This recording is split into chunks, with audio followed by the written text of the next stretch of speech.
Buenos días, buenas tardes, buenas noches, o en el momento que vean este video. Soy el alumno Carlos David Junior Pieri, y en esta ocasión me toca dar de la introducción del uranio y la energía nuclear. A principios del siglo XX, el uranio no era del todo conocido y básicamente se consideraba inservible en comparación con otras materias primas, especialmente metales, cuya utilidad ha sido evidenciada por siglos de prueba y error. Sin embargo, en solo 40 años y en una única generación se convirtió en el más deseable y aterrador elemento de la Tierra, ya que pudo moldear completamente el mundo entero. Entonces, ¿cómo el uranio y la reactividad cambió absolutamente todo? La apreciación del uranio se ha desarrollado a base de la teoría en física a partir de los años 30 para explotar la densidad de energía de la transformación del uranio en fisión nuclear. Debido a uno de los isótopos que presenta el uranio, que es el uranio 235, al ser muy grande, el núcleo se encuentra bajo mucha presión y si se bombardea con un solo neutrón, aumentaría su inestabilidad, lo que ocasiona que el núcleo se separe, provocando la fisión, y que produciría otros elementos que se compactan cada uno debido a la fuerza fuerte. No obstante, toda esta masa en conjunto es menor que la masa del núcleo original, entonces la masa faltante se transformó en energía, tal como lo indicó Einstein en su artículo titulado «Depende la inercia de un cuerpo de su contenido de energía», a la vez que en el proceso se emitirán entre 2 o 3 neutrones. Aquí es donde entra en juego la idea de la reacción en cadena de Leo oscilar, ya que si estos neutrones chocan con otro núcleo de uranio que se encuentren a su paso, provocarán nuevamente una fisión nuclear, y si se le permite que la progresión avance sin control, la cantidad de átomos crecerá exponencialmente, se liberará una cantidad de energía inmensa en una fracción de segundo y el resultado será una bomba atómica de uranio. Esto último generó el gran cambio en la época de la Segunda Guerra Mundial, en búsqueda de finiquitar y atemorizar en un simple hecho a todo el planeta Tierra, los cuales nazis y americanos estuvieron buscando por varios años. Conociéndose esta aplicación tan bélica del uranio, es posible que genere temor que las centrales nucleares puedan explosionar en cualquier instante, ya que, al fin y al cabo, se dedican a fisionar este isótopo para producir energía, aunque no hay de qué preocuparse, ya que las centrales nucleares están diseñadas para que sean absolutamente imposibles que exploten como una bomba atómica. Entonces, la idea sería explicar cómo ocurre este proceso tan particular. Pues en este trabajo de investigación abordaremos profundamente tanto el uranio como sus minerales, la extracción, refinación y el enriquecimiento de este para convertirse en energía nuclear. Hola, mi nombre es Juan Villavicencio. Primero vamos a mencionar algunos conceptos básicos de radioactividad y fisión nuclear. Comenzamos. Radioactividad. Para entender la radioactividad nos iremos a la banda de estabilidad nuclear. Sabemos que los que están al lado izquierdo de la banda de estabilidad tienen exceso de neutrones y los que están al lado derecho exceso de protones. Ahora, cabe resaltar que los que tienen más de 83 protones tienden a ser inestables. Por ello, la radioactividad es la emisión espontánea de partículas de radiación electromagnética por estos núcleos. Los principales tipos de radiación son las partículas alfa, las partículas beta y los rayos gamma. Las partículas alfa están conformados por núcleos de helio con 2 protones y 2 neutrones. Las partículas beta son electrones a una gran velocidad casi similar a la de la luz. Los rayos gamma, que son ondas electromagnéticas de longitud muy corta que están entre 0,1 nanómetros a 1024 nanómetros, es decir, tienen una gran cantidad de energía. Entonces, la desintegración de un núcleo radioactivo suele ser el comienzo de una serie de desintegración radioactiva, es decir, una secuencia de reacciones nucleares que culmina en la formación de un isótopo estable. Se muestra por el lado derecho la serie de desintegración del uranio 238, un isótopo que se encuentra en forma natural. Este esquema de desintegración, que se produce en 14 etapas, esta se conoce como la serie de desintegración del uranio. Ahora, fisión nuclear. La fisión nuclear consiste en la división de un núcleo pesado para formar núcleos más pequeños de masa intermedia. Estos pueden ser uno o más. Este proceso libera gran cantidad de energía debido a que el núcleo pesado es menos estable que sus productos. La primera reacción de fisión nuclear que se estudió fue la del uranio 235, bombardeado con neutrones lentos cuya velocidad es comparable con la de las moléculas del aire a temperatura ambiente. En estas condiciones, el uranio U-235 experimenta una fisión nuclear, como se muestra en la diapositiva. En realidad esta reacción es muy compleja, ya que en los productos de fisión nuclear se encuentran más de 30 elementos distintos. Soy el alumno Carlos Abril Junior Pieri y continuaré hablando acerca de los combustibles del reactor, que es el uranio y sus generalidades. Bueno, el uranio es un metal pesado que se ha utilizado como fuente abundante de energía concentrada durante más de 60 años. Este se encuentra en la mayoría de las rocas en concentraciones de 2 a 4 partes por millón, y es tan común en la corteza terrestre como el estaño, el tungsteno y el molibdeno.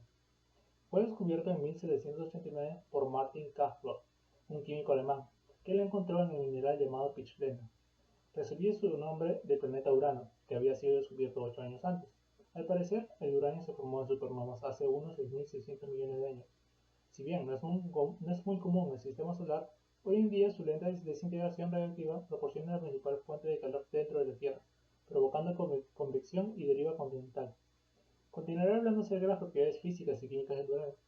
Su fórmula química en la tabla periódica es el U, su número atómico que presenta es 92, su peso atómico de gramos por mol es de 238.02891, su punto de fusión y su punto de ebullición en Kelvin son 1408 y 4404.15 respectivamente. Y además su fase es sólida, como también se puede mostrar su espectro de emisión. La masa de los isótopos del uranio y su abundancia. Bueno, el uranio presenta más de 27 tipos de isótopos, aunque todos ellos son inestables y radiactivos, a la vez que también presentan vidas medias que varían entre 159.200 años y 4.500 millones de años. Los de mayor abundancia son el uranio 234, el uranio 235 y el uranio 238. El primero presenta una masa atómica de 234.04 gramos por mol. El segundo, que presenta una masa de 235.43 gramos por mol. Y el último, que es el uranio 138, que presenta una masa promedio de 238.05 gramos por mol. Sus abundancias respectivamente son 0,0054%, 0,7204% y 99.2742%. Buenos días, profesor. Buenos días, compañeros. Soy el alumno Flores y Panaque Víctor. Bueno, ahora continuamos con las etapas para la obtención de la energía nuclear. Se los explicaré de una manera resumida, pero posteriormente se estudiarán con más detalle. En una primera etapa se va a dar la extracción del octaóxido de triuranio, o también conocido como torta amarilla. En una segunda etapa se va a dar una primera conversión, que consiste en la transformación del octaóxido de triuranio a hexafluoruro de uranio. En una tercera etapa observaremos o estudiaremos el enriquecimiento, que consiste en aumentar la concentración del isótopo de uranio 235 en la mezcla gaseosa de hexafluoruro. En una cuarta etapa se va a llevar una segunda conversión, que consiste en la transformación del hexafluoruro de uranio al dióxido de uranio. En una quinta etapa se utilizará este dióxido de uranio para la fabricación de elementos combustibles. Estos elementos combustibles se utilizarán en la sexta etapa en los reactores nucleares para producir la energía nuclear. Buenas, mi nombre es Luis Serreta y en esta parte inicial tenemos que obtener mineral y producir concentrado de uranio, que es el octóxido de triuranio.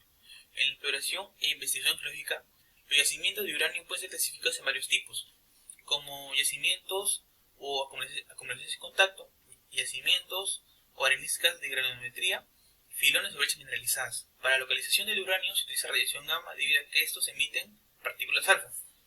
En la parte de explotación minera existen yacimientos en el que no es necesario mover tierras debido a que es fácil la extracción del uranio. Y esto, para lograr esto, por estas condiciones, el yacimiento tiene que estar entre capas impermeables y la roca que contiene el uranio debe ser permeable. Ahora, si no se logra la legislación vigente y las condiciones adecuadas, se tiene que ver si va a ser minería a cielo abierto o minería subterránea, que es mediante galerías y pozos. En trituración y molido, las minas extraídas de la mina son trituradas y molidas hasta lograr la granulación de arena fina. Estos minerales que son sometidos a tratamiento contienen de 0.02% a 0.2% de uranio. Por eso es necesario tratar de 500 a 5.000 kilogramos de mineral por cada kilogramo de uranio. En la parte de lixiviación, que es el siguiente proceso, es una operación unitaria que consiste en la separación de una o varias sustancias, solutos, contenidas en una matriz sólida fase portadora usualmente pulverizada mediante el uso de disolventes líquidos. La lisivación, de acuerdo a sus características geológicas y mineralógicas y químicas, puede ser ácida o alcalina, y de acuerdo al tamaño del grano puede ser dinámica o estática. La lisivación in situ se trata sobre la recuperación del mineral mediante perforaciones en las formaciones rocosas. En ese esquema, que es la lisivación in situ, el lisiviante es inyectado en el acuífero mediante pozos inyectores. Este lixiviante se arrastra por dentro del acuífero, disolviendo a su paso el uranio y los otros minerales. Y este es bombeado hacia arriba mediante una centrífuga, una bomba de centrífuga. Y esto es separado en la planta de procesamiento. Ahora, la lisivación nos va a dar una solución madre. Esta solución madre es de diferentes calidades, ya que cada lisivación nos da una distinta solución madre. Ahora, la lisivación madre va a pasar por un proceso de clarificación. En el proceso de clarificación de la solución madre, la lisivación in situ y la estática nos dan soluciones claras. Por eso no es necesario procesos sofisticados. En cambio, la dinámica sí es necesario hacer procesos sofisticados. Ahora, para la clarificación de soluciones, tenemos que al disolver el uranio, no solo se disuelve, sino otros minerales que tenemos que separar. Por eso usamos el intercambio iónico mediante resinas, como se usa en la filtración del agua. Ahora, este proceso se hace mediante la mezcla de una disolución acuosa, contiene el uranio y una fase compuesta de queroseno y una mina terciaria que es afín al uranio. Y esto nos va a dar el uranio en solitario. Y esta es la fase orgánica. Se llama fase orgánica. La fase orgánica no sirve de mucho, por lo que se va a tener que hacer otro mismo proceso en el que, con una solución acuosa limpia, se va a obtener un mayor concentrado de uranio, mejor que el anterior. Ahora, en la parte de precipitación y secado de torta amarilla, ya obtenido la disolución acuosa limpia, solo queda precipitarla. Vamos a separar el líquido, que es la sal que contiene con alto contenido de uranio, del líquido. Esto se va a lograr, tenemos que hacer que el uranio pase a su forma tetravalente. Es una forma insoluble. Esto se va a lograr ajustando el pH. El pH lo vamos a ajustar como amoníaco. El pH tiene que dar a un valor de 7.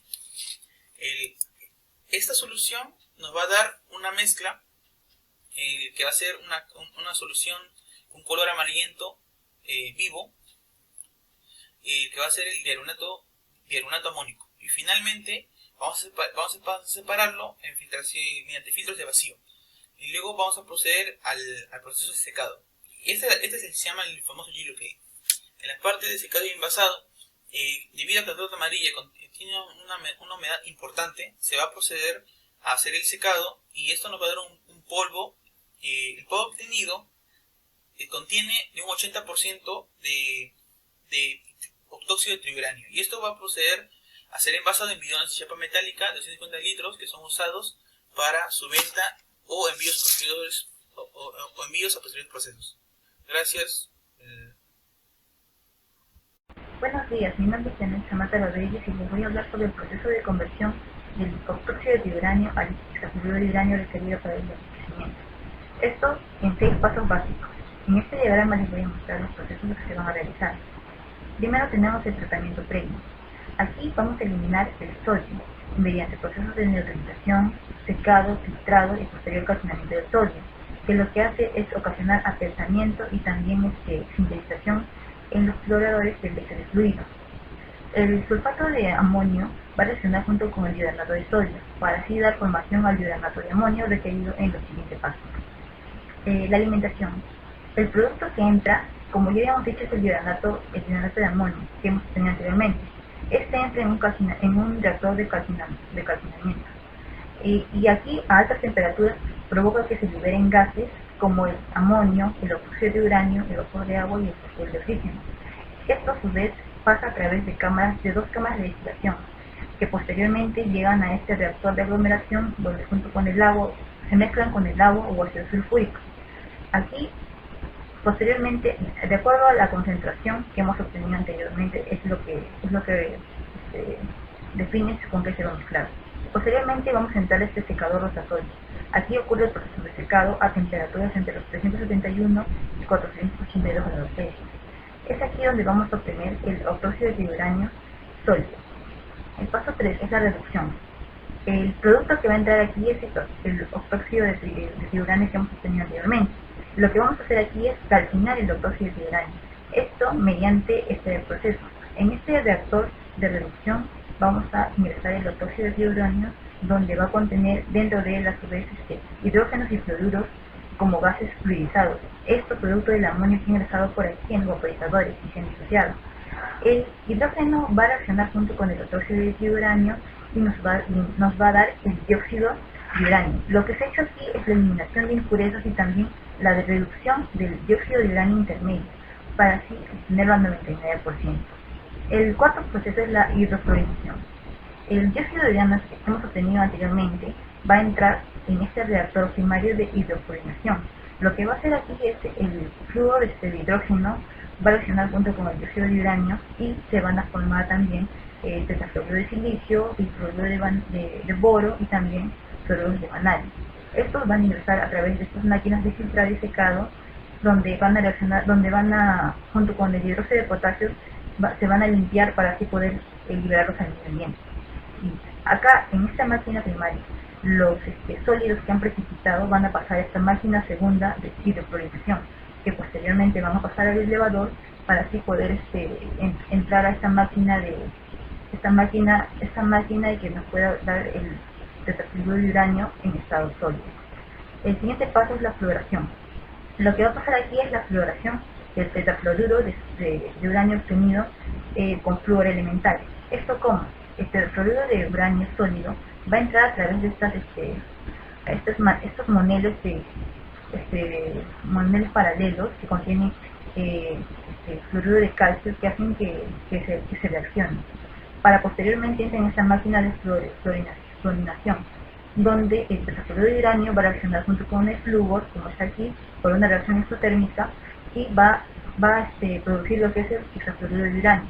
Este hexafluoruro de uranio va a entrar a través de estas máquinas de filtrado que están aquí de níquel. Lo que va a hacer es limpiar las impurezas y los sólidos. Ahora se va a pasar a esta trampa primaria, que lo que va a hacer es el hexafluoruro de uranio se va a condensar y va a pasar a estado líquido, y esto es lo que nosotros vamos a necesitar para la siguiente fase.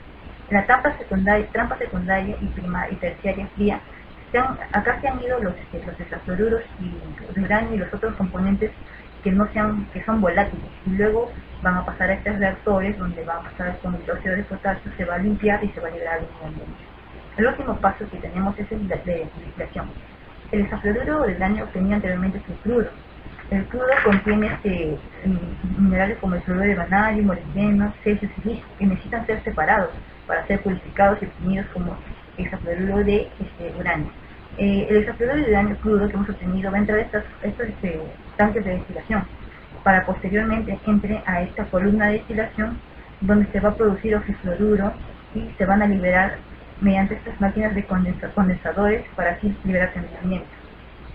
En esta columna de destilación va a quedar el hexafluoruro de uranio líquido, que luego va a entrar a esta máquina, a esta columna también de destilación de altas temperaturas, y luego va a pasar a una máquina de condensación, para luego obtener el hexafluoruro de uranio líquido. Gracias.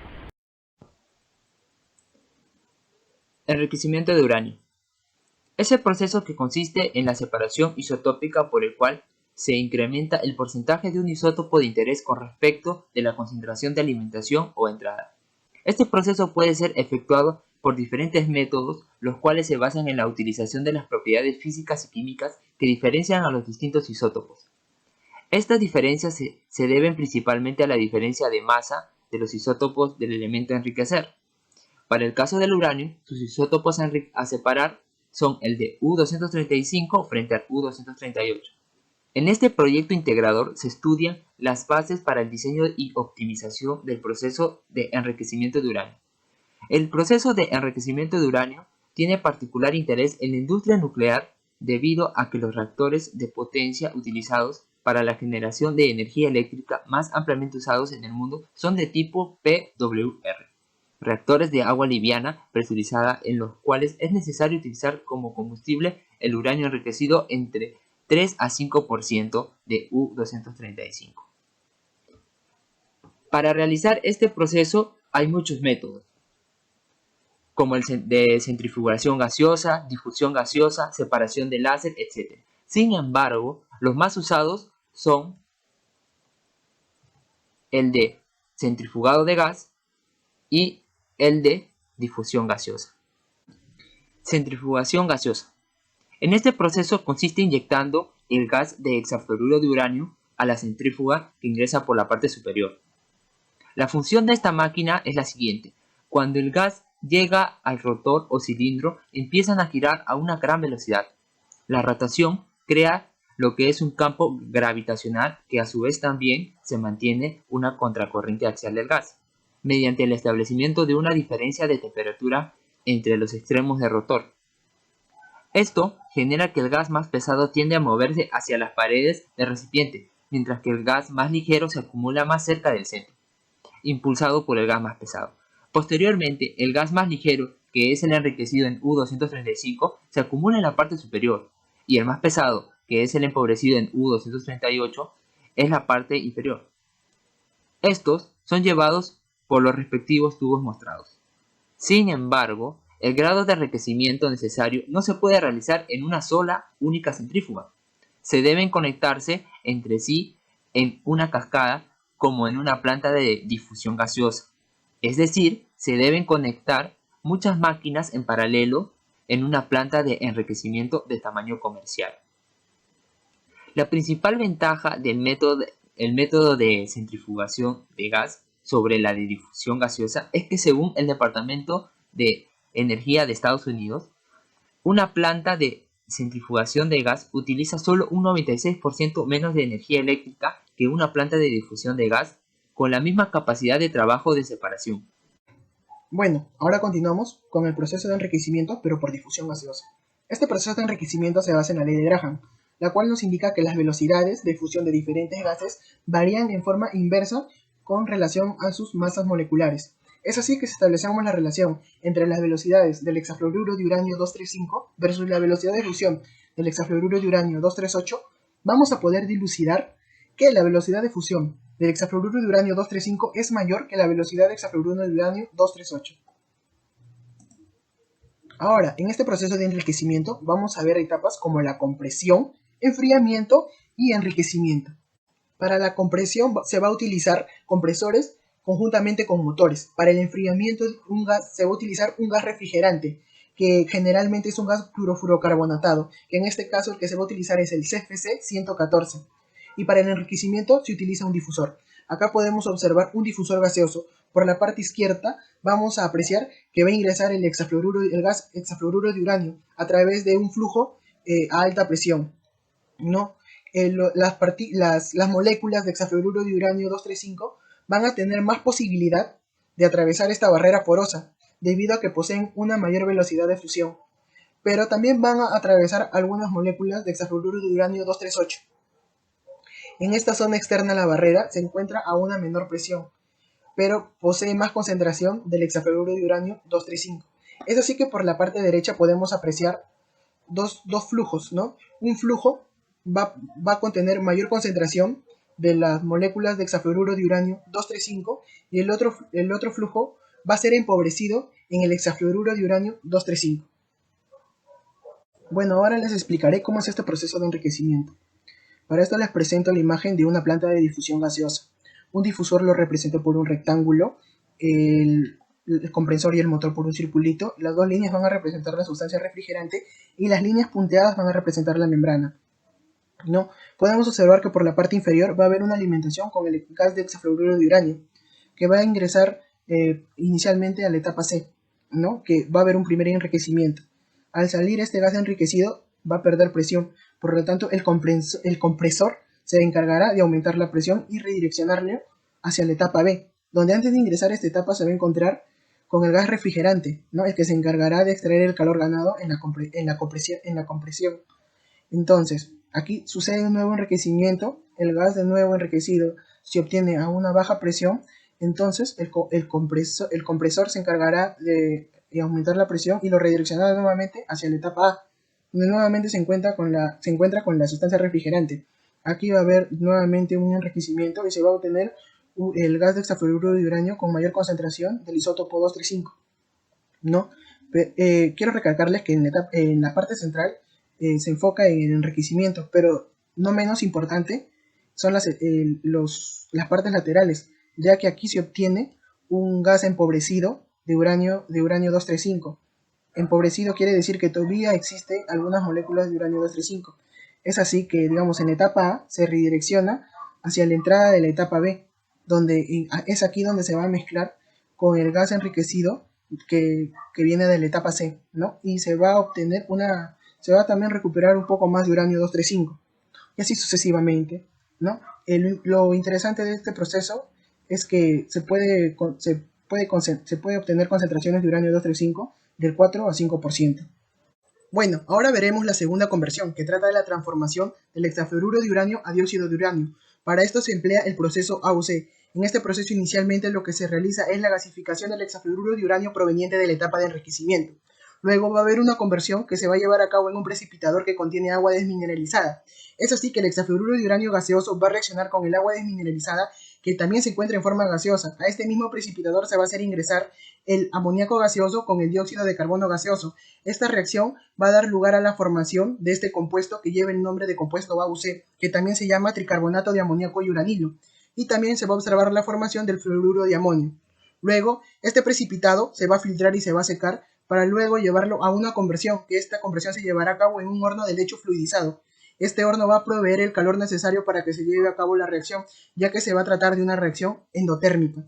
Es así que el compuesto AUC va a reaccionar con el hidrógeno gaseoso y el calor proveído por el horno para dar paso a la formación del dióxido de uranio, al amoníaco gaseoso, al dióxido de carbono gaseoso y agua. El compuesto importante aquí es el dióxido de uranio, ya que a partir de este polvo, se van a fabricar elementos de combustibles que se utilizarán posteriormente. Bien, ahora les hablaré de la fabricación de elementos combustibles. En la siguiente tabla podemos apreciar los tipos de reactores comúnmente usados, así como sus siglas, el refrigerante más común o por excelencia que se usa en el mismo, así como también el tipo de combustible empleado. Más adelante nos vamos a centrar en los reactores de agua ligera, es decir, en los reactores de agua a presión y de agua de ebullición. Sin embargo, existen también reactores de agua pesada, de moderador de grafito y reactores regeneradores. Ahora les mencionaré unos aspectos acerca del diseño y procesos de una central nuclear. En primer lugar, los moderadores. Es un componente que forma parte de los reactores nucleares. Está situado en el núcleo del reactor. La función del moderador es la de reducir la velocidad de los neutrones en las reacciones de fisión nuclear. Lo que sucede es que durante las reacciones nucleares de fisión, los neutrones chocan con los átomos fisibles presentes en el combustible nuclear, provocando su fisión. Con cada reacción de fisión se liberan uno o dos neutrones a gran velocidad. Por ello, el objetivo de mantener esta reacción en cadena es que estos neutrones choquen contra otros átomos visibles, pero a tal velocidad resultaría muy difícil. Por ello, el objetivo del moderador es reducir esta velocidad y de esta manera obtener un mejor rendimiento del reactor. En segundo lugar, los refrigerantes. Un refrigerante en un reactor nuclear es una sustancia líquida o gaseosa que pasa a través del núcleo del reactor y elimina el calor de la reacción de fisión nuclear. Lo que hace el refrigerante es extraer el calor generado en los elementos combustibles, y de estos haremos énfasis en los de agua ligera. Ahora les hablaré acerca del procesamiento en barras y encapsulados para reactores de agua ligera. Los reactores nucleares instalados en las centrales nucleoeléctricas de generación de energía eléctrica son de fisión nuclear. La principal característica de las reacciones de fisión es que después de cada reacción se liberan neutrones que pueden impactar con otro átomo de uranio y generar más reacciones. Esto se le llama reacción en cadena. Las barras de control permiten efectuar cambios rápidos de potencia, incluso una parada del reactor nuclear. Y en cada caso de emergencia, las barras de control tienen la capacidad de absorber neutrones, así evitamos que choquen con otro átomo de combustible y generen otra reacción. De este modo, subiéndolas o bajándolas, podemos regular la cantidad de reacción en cadena que se generarán. y consecuentemente la potencia del reactor. La barra de control también resulta un elemento importante de seguridad para poder parar el reactor nuclear en caso de alarma. Por ello, en todos los reactores comerciales, el combustible nuclear está contenido en una vaina que lo recubre el material que más comúnmente usado es el silcaloide. Y aunque en algunos reactores de agua ligera se utiliza también acero inoxidable. Soy el alumno Carlos Isabel Cayenne Giri y continuaré hablando acerca de los reactores nucleares de agua ligera. Este es considerado el tipo de reactor más utilizado en la actualidad para producir energía eléctrica, ya que este reactor térmico es moderado, reflejado y enfriado por agua corriente, o también llamado agua ligera. Además, se comprende bien sus propiedades termodinámicas, está fácilmente disponible a bajo costo. Sin embargo, el agua tiene una alta presión de vapor, lo que significa que los reactores de agua ligera deben funcionar a altas temperaturas. Dentro del recipiente a presión se encuentran las barras de combustible, que al ser bombardeados con neutrones, estos liberan energías que serán absorbidas por las moléculas de agua que se encuentran alrededor de las barras, para después pasarlos a otra área donde se recuperará esta energía por medio de la transferencia de calor. Este último se profundizará en los dos tipos de reactores específicos de agua ligera próximamente. Continuaré hablando acerca de las barras de combustible dentro del núcleo de un reactor. Si la población de neutrones de un reactor disminuye durante un periodo de tiempo determinado, la tasa de fisión disminuirá y finalmente caerá a cero. En este caso, el reactor estará en lo que se conoce como un estado subcrítico. Si en el transcurso del tiempo la población de neutrones se mantiene a una tasa constante, la tasa de fisión se mantendrá estable y el reactor estará en lo que se llama un estado crítico. Finalmente, si la población de neutrones aumenta con el tiempo, la velocidad de fisión y la potencia aumentarán y el reactor se encontrará en un estado supercrítico. Si miramos más de cerca los residuos reactivos de las centrales nucleares, encontramos que una vez que se han utilizado en el reactor nuclear, el combustible nuclear de alta energía consta de un 95% de uranio, un 4% de productos de fisión y un 1% de plutonio. Este combustible nuclear gastado se puede reprocesar, reciclando su componente útil, pero el Consenso Nuclear actual de Europa ha descartado su reprocesamiento, por lo que los elementos de combustible gastados deben mantenerse en almacenamiento intermedio hasta su almacenamiento final en los sitios de las centrales nucleares. El reactor de agua presurizada, o PWR por sus siglas en inglés, es un tipo de reactor de agua ligera y fue uno de los primeros tipos de reactores de energía desarrollados comercialmente por los Estados Unidos. Este reactor también se ha convertido en el estándar de barcos y embarcaciones de propulsión nuclear de todo el mundo. Y aquí, como se observa en la imagen, esta figura nos muestra las partes de una central nuclear de agua a presión, que presentan tres tipos de circuitos, que sería el circuito primario, el circuito secundario y el circuito terciario. El circuito secundario también se le llama como circuito de vapor de agua, y el circuito terciario también se le llama circuito de agua refrigerante. Como también se muestra algunas de las partes importantes de cada circuito, que sería el recipiente de presión de vapor, la caldera, el generador, el condensador, la planta de tratamiento de agua enfriada, la bomba de agua enfriada y la torre de enfriamiento. Bueno, ahora describiré el proceso de obtención de energía eléctrica de un reactor de agua a presión. Como se mencionó anteriormente, el uranio se encuentra combustible dentro del recipiente de presión, donde el agua entra al recipiente a una temperatura de 290 grados Celsius para que circule y funcione como moderador y refrigerante, extraerá el calor generado por fisiones, y esto es lo que llamamos circuito primario. Y lo vital es que una central presente entre 2, 3 o 4 circuitos que extraigan el calor que se produce dentro del núcleo. Cada circuito tiene un generador de vapor. Este dispositivo es un intercambiador de calor por donde pasa el agua que viene del núcleo del circuito primario a una temperatura de 325 grados Celsius. Esto pasa a través de varios miles de tubos, cada uno en forma de U invertida, y deja parte de su energía al enfriarse antes de volver nuevamente al reactor, impulsada por una bomba refrigerante. Continuando, el reactor se mantiene a una presión alta, aproximadamente 2250 psi. A esta presión, el agua no hierve, al menos no en gran medida, y el encargado de mantener la presión constante, como su mismo nombre lo indica, es el presionador. La parte inferior del presionador es líquido y presenta resistencias eléctricas que permiten aumentar la presión, y la parte superior es vapor, aunque también presenta rociadores que ayudan a disminuir la presión. Volviendo al generador de vapor, ¿por qué se enfría el agua del circuito primario al pasar por este? Pues precisamente porque en el exterior de los tubos también hay agua, pero a menor temperatura, que proviene del circuito secundario, ya que al entrar el agua del siguiente circuito en el generador, entra en contacto con los tubos que se encuentran a alta temperatura, por lo que ahora esta agua se convierte en vapor.